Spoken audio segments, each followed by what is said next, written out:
Last summer, our vacation time had arrived, and, as you know, we could not travel far. But, fortunately for us, Ontario has tons to offer. So, we packed up our SUV, grabbed our daughters, and we headed down to Niagara Falls. We stayed in a hotel, we ate takeout, walked the falls, and took in some really great tourist attractions. One of the attractions the girls really enjoyed was the Niagara Falls Fun Zone. So inside this place was a few different things that you could try. Georgia absolutely loved the mirror maze. You would enter this hall and try to find your way through the maze of mirrors, all the while trying not to get confused as you kept looking into mirrors and trying to figure out which is real and which is the way to the exit. You're basically trying to determine what the actual reality is and what is just the mirror image. And you cannot tell what the actual reality is. Over the past few weeks, we have been journeying through the book, Winning the War in Your Mind. So far, we have learned about removing the lies and replacing them with the truth, rewiring your brain, and renewing your mind. And today, we will look at how we need to reframe our mind and restore our perspective. It's called the Reframe principle. We want to reframe our mind and restore our perspective. So I told you earlier about how Georgia loved the mirror maze last summer. It was hard to see what was really a mirror and what may have been the actual way out of this maze. Trying to figure out what was actually real and what was only what I expected to see was a bit of an interesting challenge for me. And this can sometimes happen in our thought processes as well.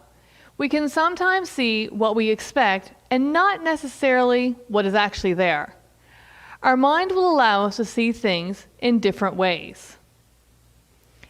Craig Groeschel talks in this chapter about our cognitive biases, or we could simply call it the distorted lens that we see things through. So basically, it's a pattern of how we can deviate from actual reality and see things based on our own experiences and perceptions. We can see this in ourselves and people around us all the time. So take, for example, if you have more than one child in your home and you give them both the same feedback about something they did. Odds are pretty strong that they will react differently, or that is maybe just in our house.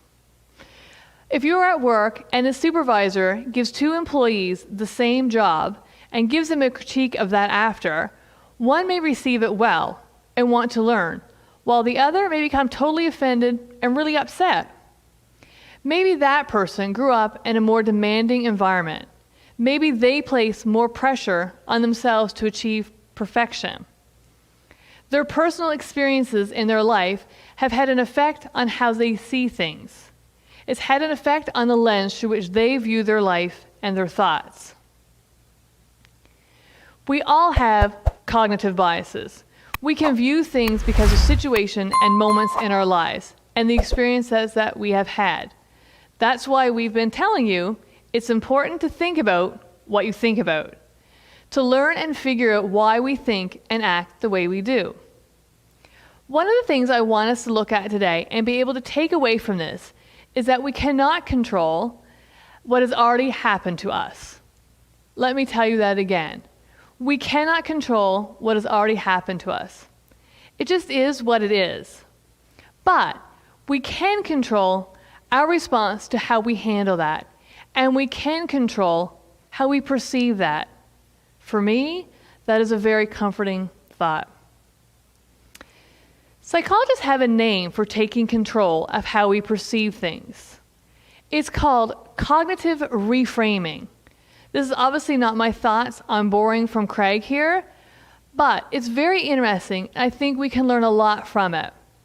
How we currently view things or how we frame them, we now know can be biased. So what we want to do is reframe those thoughts. Reframing is simply choosing a better way of thinking, hopefully a more godly and more productive way of thinking. When I was in my late teens and preparing for the future, I had a strong interest in business. I love the HR field and the idea of the operational tasks in business. So I set my sights on a business program at Acadia University in my home province of Nova Scotia. However, I did not have the advanced math courses needed to gain entrance into this particular program. So I had two options set before me. I could go back to school for a semester, complete the required courses, or I could pick a different field or a different school. To be honest, I was not happy about this at all. I felt pretty discouraged. I felt it just wasn't good enough. I wasn't going to achieve what I wanted. I wasn't smart enough. I didn't have what it took to do it, and so on. My cognitive biases were shining through pretty strong, and I could only see the negative. I could only see the wrong within myself. I was in a situation where I needed to reframe my past, reframe how I thought about myself because of childhood experiences that I'd had, so I could head into a better future. More on that in a few minutes. A famous guy in the Bible named Paul had this great plan to go to Rome, to tell the people in that part of the world all about Jesus. He believed that if he could get to Rome to tell the leaders there about Christ and his experiences, he could begin to change the entire world. However, Paul's plan didn't go exactly as he had planned. Have you ever had that happen? Paul had this great plan laid out. He needed to get to Rome to preach. He had his road maps ready, his lunch packed, and the car all gassed up. Well, maybe not a car. But he did have some great plans laid out. Paul did end up getting to Rome, just not as he expected. He ended up in Rome after being arrested and placed in jail because he had been trying to share the gospel of Christ. But in the end, many people came to know Jesus because of how Paul was able to share with the people while being locked up in jail.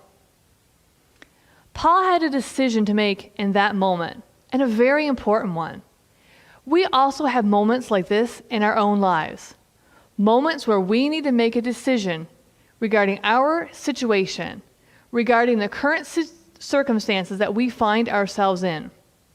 So Paul can choose to look at this situation through his cognitive bias, or he can be negative and frustrated, or he could take a moment and he could reframe.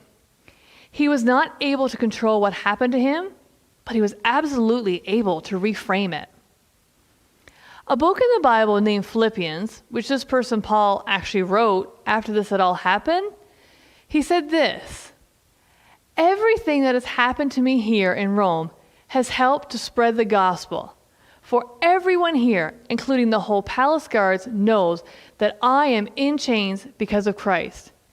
And because of my imprisonment, most of the believers here have gained confidence and speak boldly God's message without fear." Paul is telling us that through his reframing, he can see that even though he had a plan, the one God had for him was way better. Because of Paul's attitude about this, because he made the decision to think in a better way, he could see the good in the situation. As I've already said today, he was not able to control what had happened to him, but he was absolutely able to reframe it. We can also learn through this story today that sometimes we can thank God for what he does not do in our lives. That one's tough, trust me, I know. We can easily thank God for what he does, but we also need to sometimes be able to thank God for what he chooses to not do in our lives. And this is also part of the reframing process. It's seeing God's role in it. So remember the story I began to tell you about myself? Well, let me finish it up real quick for you. I was discouraged, grumpy, and pretty downhearted. I could not control what had happened, and I was not doing the best job controlling my thoughts about it. So I made the decision that I just wanted to get away for a year, to really focus on God and to figure some things out. So I applied to Bible college and eventually found my way to Ontario. I won't go into all the details, but not long after I arrived at college, I decided to switch to a 3-year diploma program, and not long after that, I met a very handsome and charming young man. My life took a major turn that I had in no way seen coming. As I began to reframe my negative thoughts and to reframe the way I was looking at the situation without my own bias, I began to see a plan being laid out before me, one that I could never have imagined. I began to thank God for what He had not done in my life and embrace the beautiful thing that He was doing in my life. When I did the reframe, I chose to see God's goodness in my life. I made the decision to reframe my past experiences, the past lies that I told myself. I began to see that I could get the education I wanted, that I was worth someone caring deeply for me, and that I could achieve the goals that I wanted. When we take those lies and those negative experiences and we reframe them, it's amazing what we can do.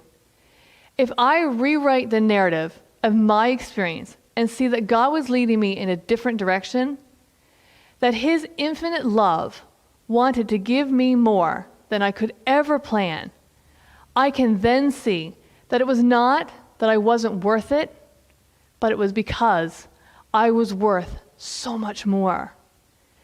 I choose to reframe that lie and accept what God has lavished on me. When we choose to reframe, we can truly change our lives. As I leave you today, I encourage you to take time to look at why you think the way you do and learn what your biases are and work to reframe them. Here's a powerful truth to process I want to leave you with today. When we reframe what happened in our yesterdays, we can change our todays.